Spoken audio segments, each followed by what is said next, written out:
Guys आज की video में बात करेंगे एमरोडिलेस सिरप के बारे में, जो कि आपको 100 ml में देखने को मिल जाता है। और गाइस बात करते हैं इसके फार्मा की, तो ये आपको अरिस्टो फार्मा का देखने को मिल जाता है। बात कर लेते हैं इसके कंटेंट की, तो इसके अंदर आपको एम्ब्रोक्सोल सल्बूटामोल के फॉर्म में देखने को मिल जाता है। बात करते हैं इसके यूजेस की, तो इसका हम बहुत ज़्यादा यूज मलगम वाली खांसी, यानी कि अगर खांसी वगैरह अगर हमें हो जाती है तो आप इसे खांसी में हम इसे यूज करते हैं।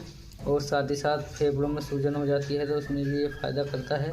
बात करते हैं इसके प्राइस की, तो ये आपको 39 रुपीज़ में किसी भी मेडिकल शॉप से देखने को मिल जाता है। तो गाइस वीडियो कैसी लगी, वीडियो को लाइक करें और शेयर करें।